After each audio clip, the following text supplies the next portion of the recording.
अल्हम्दुलिल्लाह नहमदुहु ताला व नुसल्ली अला रसूलिहिल करीम अम्मा बाद अऊज़ु बिल्लाहि मिनश शैतानिर रजीम बिस्मिल्लाहिर रहमानिर रहीम इन्नश शिरका लज़ुल्मुन अज़ीम वक़ाल अन्नबिय्यु सल्लल्लाहु अलैहि वसल्लम अन्ना रसूलल्लाहि सल्लल्लाहु अलैहि वसल्लम क़ाला इन्ना अख़ाफ़ु मा अख़ाफ़ु अलैकुमुश शिरकुल असगर क़ालू वमा शिरकुल असगर या रसूलल्लाह क़ाला अर्रिया यक़ूलुल्लाहु अज़्ज़ा व जल्ल लहुम यौमल क़ियामति इज़ा ज़ुज़िया अन्नास बिअमालिहिम इज़हबू इलल्लज़ीना कुन्तुम तराऊना फिद दुनिया फंजुरू हल तजिदूना इंदहुम जज़ाअ औ कमा क़ाला अलैहिस सलातु वस्सलाम।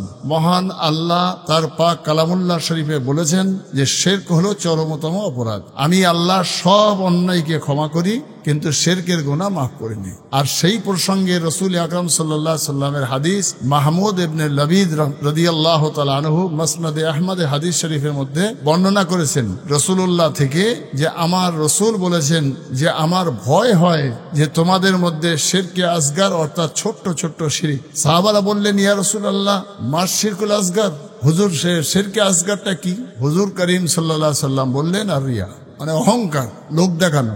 এই যে লোক দেখানো কথাটার অর্থটা বলতে গিয়ে কথাটা বাধ্য হয়ে বলছি। মসজিদে যেহেতু আমি একজন ইমাম এবং খতিব হিসাবে আমি দেখেছি, ফলো করি, লক্ষ্য করি, মসলা হলো এটা যে সামনের কাতারে থাকলে জামাতে সব বেশি হয়। এই কথাটার মূল্য দিয়ে সকাল করে এসে কেউ যদি নেকির আশায় প্রথম কাতারে বসে, নিঃসন্দেহে সে মহান আল্লাহ তার নামায় আমলে নেকি লিখে দেবেন, এটা আমরা জানি। কিন্তু কিছু মানুষের চরিত্র এমন যে সে না আসলেও আগে ভাগে চেষ্টা করবে ঠেলে ঠুলে সামনে যাওয়ার। জিজ্ঞাসা করলে কি ব্যাপার?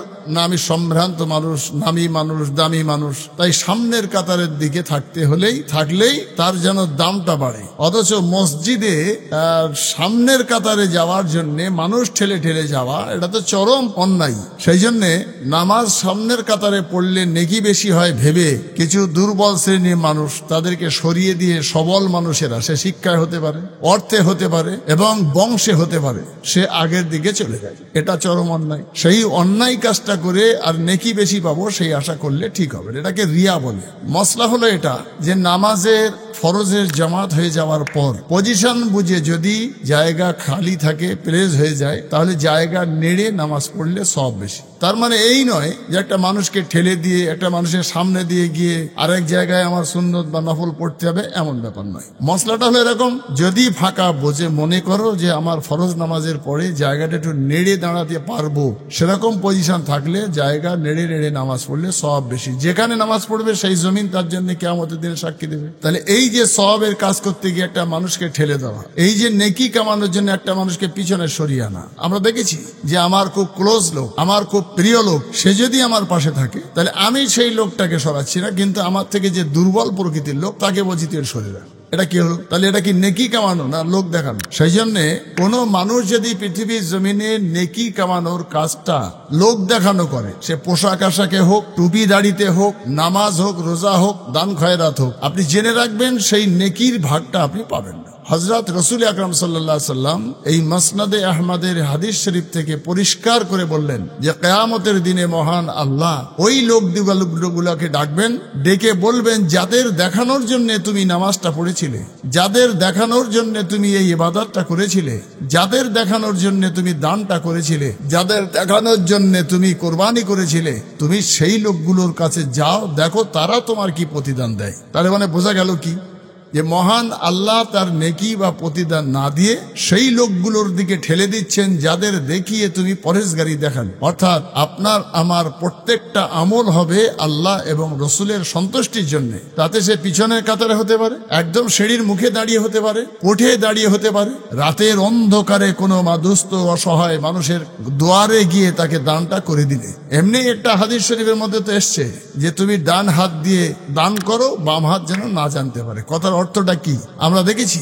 মসজিদে দান তুললে হাত লম্বা করে আমরা বলি, মাদ্রাসায় দান তুললে বলি, জলসা জুলুসে দান তুললে বলি, অথচ তার নিকটতম মানুষ, প্রতিবেশী, সে দুর্বল, সে অসহায়, তার বিভিন্ন খাদে পয়সার প্রয়োজন হতে পারে। তার মেয়ের বিয়ে, তার অনেক সময় দেখা যায় যে তার আশ্রয় নেই, অনেক সময় দেখা যায় তার চিকিৎসা হচ্ছে না, তাকে রাতের অন্ধকারে কিছু অর্থ দিলে একমাত্র আল্লাহ জানবেন আর যাকে দিয়েছেন সেই জানবে। সেই জন্য এই আমলগুলো রিয়া ছাড়া বেশি হয়। তাই রিয়া মানে লোক দেখানো, আর লোক দেখানো আমলের বদলা আল্লাহ বলছেন যে আমার বান্দা যাদের দেখানোর জন্য তুমি আমল করেছিলে তাদের কাছে যাও নেকিটা নেওয়ার জন্য।